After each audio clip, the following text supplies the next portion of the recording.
ये भी आप जो सुन रहे हैं योग वशिष्ठ महारामायण, मूल वाल्मीकि रामायण। भरद्वाज ऋषि को वाल्मीकि जी बता रहे और भगवान राम को वशिष्ठ जी बता रहे। दो उत्तम वक्ता है और उत्तम श्रोता है। राम बादशाह कहते थे कि योग वशिष्ठ बार बार विचार करे तो आत्म साक्षात्कार अगर नहीं हो तो राम बादशाह सिर कटाएगा। इससे ऊंचे सदग्रंथ में सामान्य व्यक्ति की गति नहीं होती।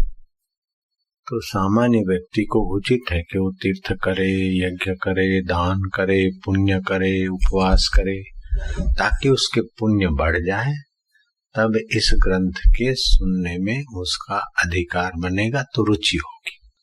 अगर अधिकार नहीं है, पुण्याई नहीं है, तो ये शास्त्र सुनने में उसको अच्छा रस नहीं आएगा। ये इतना ऊंचा है, जैसे केजी पढ़ा हो, मिडिल हाई स्कूल हो गया हो तो कॉलेज में उसको चौंच खुपेगी। हाई स्कूल पास कर दिया हो तो कॉलेज के विषय में गति हो। ये आध्यात्मिकता का कॉलेज है, कोई साधारण नहीं।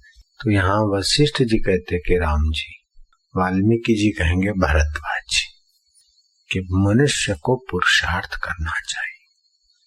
पूर्व का कैसा भी कर्म हो, कैसा भी प्रारब्ध हो, अभी उसे पुरुषार्थ करके अपना भविष्य उज्जवल करना चाहिए। ओम श्री सद्गुरु परमात्मा ने नमः।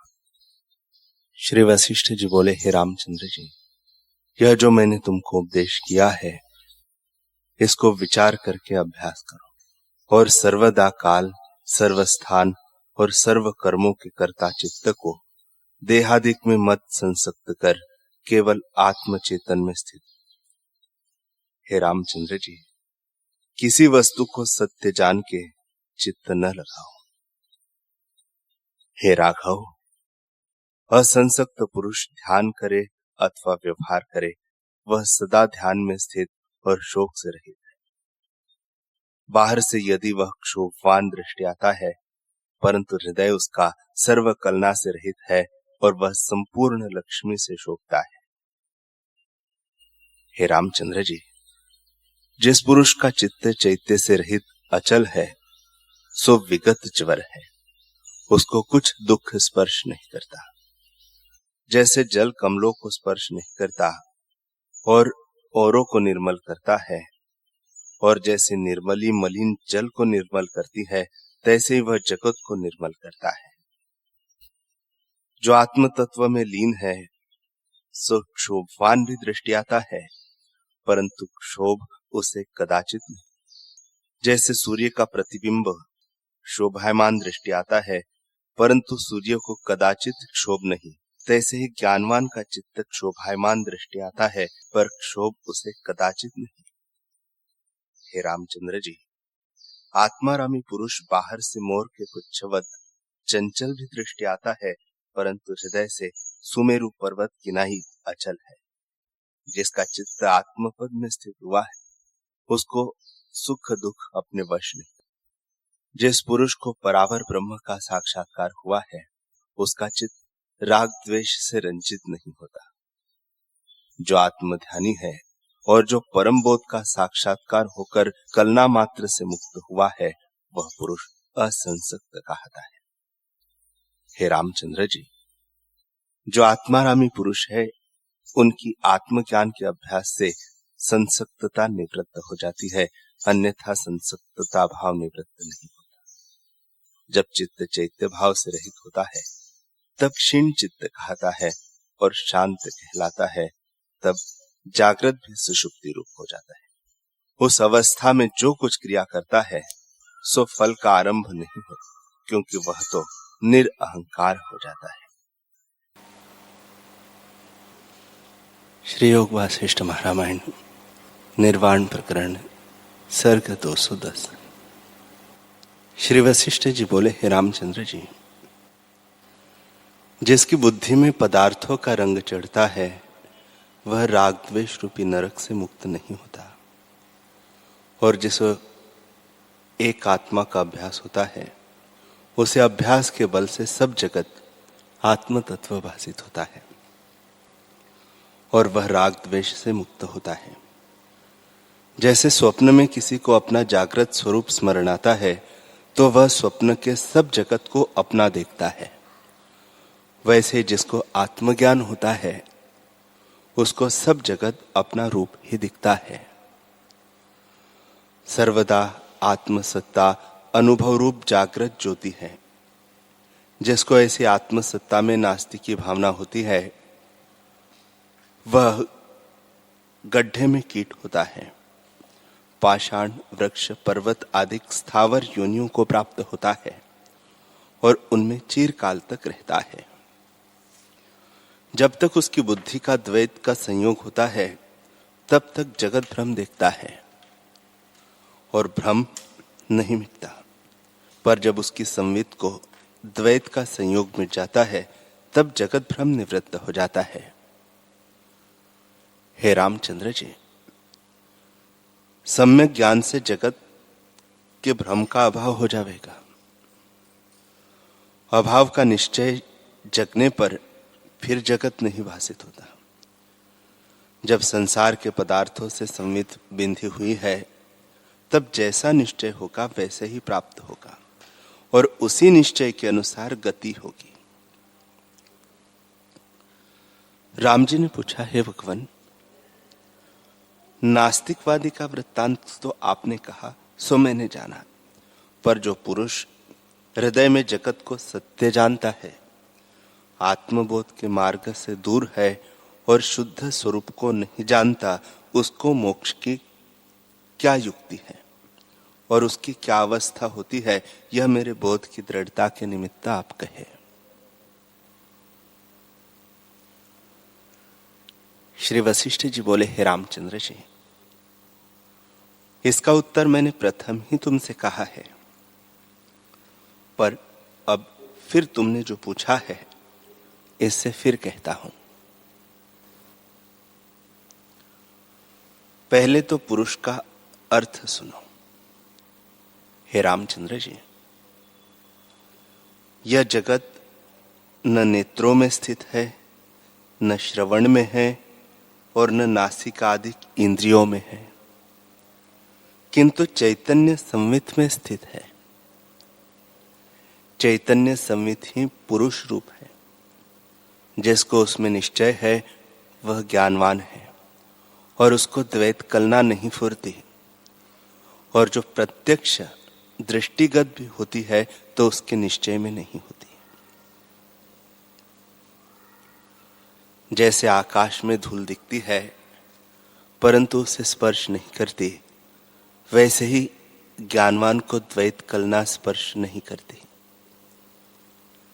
जिस चैतन्य संवित में फुरने का संबंध है उसको जगत का आकार दिखता है, और जिस पुरुष की संवित में देश काल क्रिया और द्रव्य का संबंध है वह कलंक में दृढ़ हो रहा है, और जो अपने वास्तव अद्वैत स्वरूप के अभ्यास से मार्जन नहीं करता वह वास्तव चैतन्य आकाश रूप होने पर भी कलंक से वासना के अनुसार जगत उसे अपने से भिन्न लगता है, द्वैत भ्रम नहीं मिटता।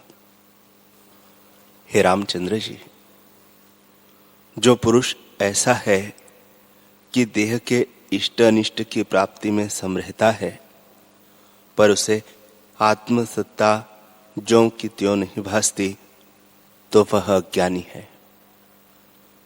आत्मसत्ता जाने बिना उसका संसार निवृत्त नहीं होता। जब आत्मसत्ता का साक्षात्कार होगा तभी सब भ्रम निवृत्त होगा।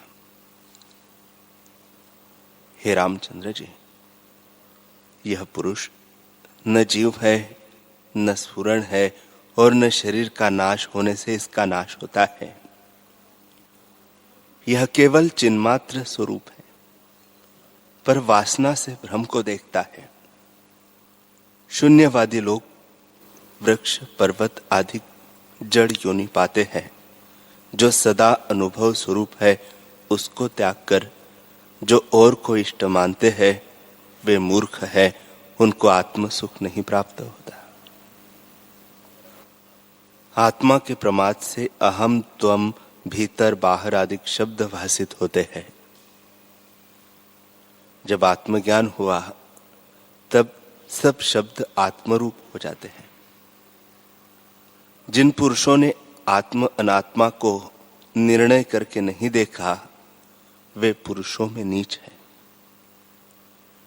जिस पुरुष ने निर्णय करके आत्मा में अहम प्रतीति की है और अनात्म का त्याग किया है, वह महापुरुष है, उसे मेरा नमस्कार है। जिसने अनात्मा में अहम प्रतीति की है और आत्मा का त्याग किया है, वह बालक है। जैसे आकाश में बादल ही हाथी और घोड़े के आकार से दिखते हैं और समुद्र में तरंग उठते हैं, वैसे ही आत्मा में जगत दिखता है, पर द्वैत कुछ नहीं। जैसे स्वप्न के नगर अपने अपने अनुभव में स्थित है और बाहर द्वैत किनाई भासते हैं, सो आभास मात्र है, वैसे ही आत्मा में जो जगत भासित होता है वह आभास मात्र है, वास्तव में कुछ नहीं। जिसको आत्मसत्ता का अनुभव हुआ है, उसे जगत के शब्द, अर्थ और राग द्वेष की कल्पना नहीं रहती। उसकी पुण्य पाप का फल स्पर्श नहीं करता। हे रामचंद्र जी, ज्ञान संवित का नाश कभी नहीं होता। इससे विश्व भी अनुभव रूप है। इस जगत का निमित्त कारण और समवाय कारण कोई नहीं, क्योंकि वह अद्वैत है। और जो तुम कहो कि प्रत्यक्ष घट आदि समवायक और निमित्त कारण उपजे दिखते हैं, तो जैसे स्वप्न में कारण कार्य अन होते भी दिखते हैं, वैसे ही यह भी जानो। प्रथम तो स्वप्न में यह बने हुए दिखते हैं और पीछे कारण से होते दिखते हैं, वैसे ही यह भी जानो, केवल भ्रम मात्र है। जैसे स्वप्न सृष्टि का जागने पर अभाव होता है, वैसे ही ज्ञान से इनका भी अभाव हो जाता है। यह दीर्घकाल का स्वप्न है, इससे जागृत कहता है। जैसे स्वप्न की सृष्टि अपने आप होती है और निद्रा दोष से भिन्न दिखती है, वैसे यह जगत अपना ही रूप है, परंतु अज्ञान से भिन्न दिखता है। जागृत में ज्ञान से सब अपना रूप भासित होता है, इससे राग द्वेष का अभाव हो जाता है। जैसे चंद्रमा और चंद्रमा की चांदनी में भेद नहीं, वैसे ही आत्मा और जगत में भेद नहीं, आत्मा ही जगत रूप होकर भासित होता है। हे रामचंद्र जी, तुम अपने अनुभव में स्थित होकर देखो कि सब ब्रह्म रूप है, जगत कुछ नहीं। वह सर्वात्मक रूप और साध्य है। जैसे शरदकाल का आकाश शुद्ध निर्मल होता है, वैसे ही आत्मसत्ता स्वर्ण रूपी बादल से परम शुद्ध और शांत रूप है, और उसमें स्थित होने से मान और मोह का अभाव हो जाता है। किसी पदार्थ की तृष्णा नहीं रहती। जीव प्रारब्ध गति से जो कुछ आकार प्राप्त होता है, उसको भोगता है। वह आत्मदृष्टि द्वारा दुख से रहित होकर प्रत्यक्ष आचार करता है, उसको शास्त्र का दंड नहीं रहता। वह परम शांत रूप विराजता है। श्री वशिष्ठ जी बोले, हे रामचंद्र जी, मैं चिदाकाश रूप हूं और दृष्टा दर्शन दृश्य त्रिपुटी जो भासती है, वह भी चिदाकाश रूप है। आत्मसत्ता ही त्रिपुटी रूप होकर भासती है, दूसरी वस्तु कुछ नहीं। नास्तिकवादी जो यह कहते हैं कि परलोक कोई नहीं, अर्थात जो कहते हैं कि आत्मसत्ता कोई नहीं, वे मूर्ख है। हे राघव, जो अनुभव आत्म सत्ता न हो तो नास्तिक किससे सिद्ध हो? जिससे नास्तिकवाद भी सिद्ध होता है वही आत्म सत्ता है। जो इष्ट अनिष्ट पदार्थ में राग द्वेष करते हैं और आत्मा का नाश कहते हैं, वे महामूर्ख है। जैसे जागृत के प्रमाद से स्वप्न में इष्ट अनिष्ट में राग द्वेष होता है, जीव इष्ट को ग्रहण करता है और अनिष्ट को त्यागता है। जागने पर सब अपना ही स्वरूप दिखता है और ग्रहण, त्याग तथा राग द्वेष किसी पदार्थ में नहीं रहता। वैसे ही आत्मा के अज्ञान से किसी पदार्थ में राग होता है और किसी में द्वेष होता है। जब आत्मज्ञान होता है तब सब अपना ही स्वरूप दिखता है और किसी में राग द्वेष नहीं रहता। चित्त के फुरने से जगत उत्पन्न होता है और चित्त के शांत होने पर लय हो जाता है। इससे जगत मन में स्थित है और वह मन आत्मा के अज्ञान से हुआ है। जब आत्मज्ञान होता है तब मनुष्य, देवता, हाथी, नाग आदि सब स्थावर जंगम जगत आत्मरूप दिखता है और किसी में राग द्वेष नहीं रहता। नास्तिकवादी जो नास्ति कहते हैं वही अस्थि का साक्षी सिद्ध होता है। जिससे नास्ति भी सिद्ध होता है वह अस्थि आत्मपद है। उस अस्थि अनुभव के इतने नाम शास्त्रकार कहते हैं: सत, आत्मा, विष्णु, शिव, चिदाकाश, ब्रह्म, अहम ब्रह्म और अस्मि। एक कहते हैं कि शून्य ही रहता है और एक कहते हैं कि अस्थि पद रहता है। हे रामचंद्र जी, यह सब संज्ञा आत्मसत्ता ही की है। वह आत्मसत्ता अपना ही आप स्वरूप है।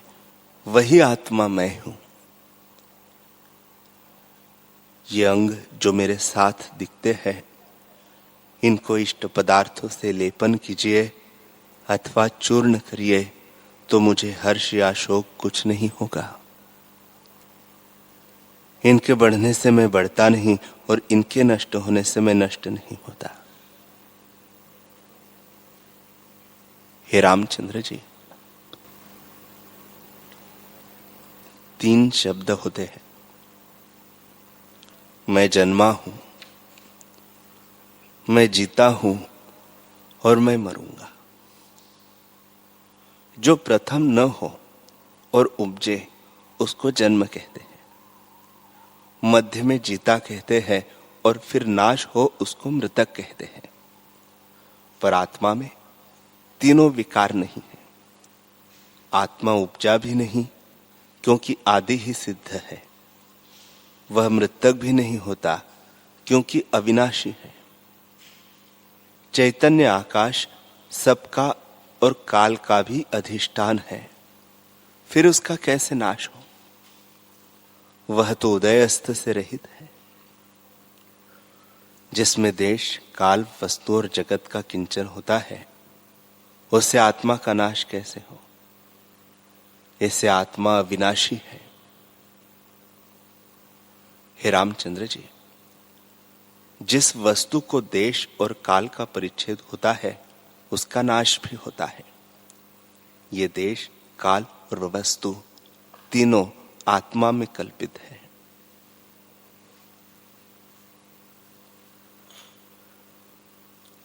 जैसे सूर्य की किरणों में जल कल्पित होता है, वैसे ही आत्मा में ये तीनों कल्पित है। कल्पित वस्तुओं से सत्य का नाश कैसे हो? इससे आत्मा अविनाशी और अद्वैत है, उसमें दूसरी वस्तु कुछ नहीं। जैसे शून्य स्थान में वैताल कल्पित होता है, वैसे ही आत्मा में जगत कल्पित है। उस अभाव रूप जगत में जीव प्रमाद से एक का अभाव और दूसरे का सद्भाव जानता है। जब इस निश्चय को त्याग कर मोक्ष हो तब शांति प्राप्त होगी। विचार करके देखिए तो इस संसार में दुख कहीं नहीं। जो मरकर फिर जन्म लेता है तो भी दुख न होना चाहिए, क्योंकि शरीर जब वृद्ध होकर क्षीण हुआ तब उसको त्याग कर नव तनु को ग्रहण किया तो उत्साह हुआ होना चाहिए। जो मृतक होकर फिर नहीं उपजा तो भी आनंद होना चाहिए, क्योंकि जब तक जीता था तब तक ताप था। एक का भाव जानता था, एक को ग्रहण करता था और एक को त्याग करता था, इससे संतप्त होता था। उनसे यदि छूटा तो बड़े आनंद की बात है। और जो सब चिदाकाश रूप है तो भी अपना रूप आनंद रूप है, दुख कुछ न हुआ। हे रामचंद्र जी, एक प्रमाद से ही दुख होता है और किसी प्रकार दुख नहीं होता। यह सब जगत आत्मरूप है, और जब आत्मरूप है तो दुख कैसे हो? जो तुम कहो कि मैं अपने कर्मों से डरता हूं, जो परलोक में मेरे लिए भय का कारण होंगे, तो ऐसे जानो कि बुरे कर्म का दुख कष्ट यहां भी होता है और परलोक में भी होगा। इसे बुरे कर्म मत करो। मैं तुमसे ऐसा उपाय कहता हूं जिससे तुम्हारे सब दुख नष्ट हो जाएंगे। वह उपाय यह है कि तुम जानो मैं नहीं, अथवा ऐसा जानो कि सब मैं ही हूं। सब वासनाएं त्याग कर अपने को अविनाशी जानो और आत्मसत्ता में स्थित हो। यह सब जगत भी तुम्हारा ही रूप है। जब ऐसे आत्मा को जानोगे तब शरीर के त्याग से भी कोई दुख न रहेगा और शरीर के होते भी दुख न होगा। यदि पूर्व शरीर को त्याग कर नया जन्म लिया तो भी आनंद हुआ, परम शांति हुई। और जो चिदाकाश रूप है तो भी परम आनंद हुआ। हे रामचंद्र जी, सब प्रकार आनंद है, केवल भ्रांति से दुख होता है। जब स्वरूप का साक्षात्कार होगा तब सब जगत ब्रह्मानंद स्वरूप प्रतीत होगा। हे रामचंद्र जी, जिसको आत्मसत्ता का प्रकाश प्राप्त है वह पुरुष सदा आनंद में मग्न रहता है। वह प्रकृत आचार भी करता है, परंतु इष्ट अनिष्ट की प्राप्ति में स्वरूप से चलायमान कभी नहीं होता। जैसे सुमेरु पर्वत वायु से चलायमान नहीं होता, वैसे ही ज्ञानी इष्ट अनिष्ट की प्राप्ति में चलायमान नहीं होता और परम गंभीर रहता है। अतएव जो कुछ आत्मा से भिन्न उत्पन्न होता है उसको त्याग कर अपने स्वभाव में स्थित हो जाओ, क्योंकि चिन्मात्र सत्ता शरत काल के आकाश सदृश निर्मल है। जब ऐसे स्वच्छ केवल और चिन्मात्र का अनुभव होगा तब जगत द्वैत रूप न भासेगा और व्यवहार में भी तुम्हें द्वैत न फुरेगा। हरि ओम।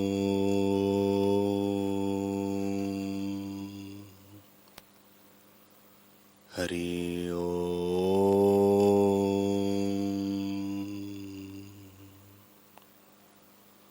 ओम सहना भवतु सहनौ भुनक्तु सह वीर्यं करवावहै तेजस्विनावधीतमस्तु मा विद्विषावहै। ओम शांति शांति शांति। श्री सद्गुरुदेव भगवान की जय।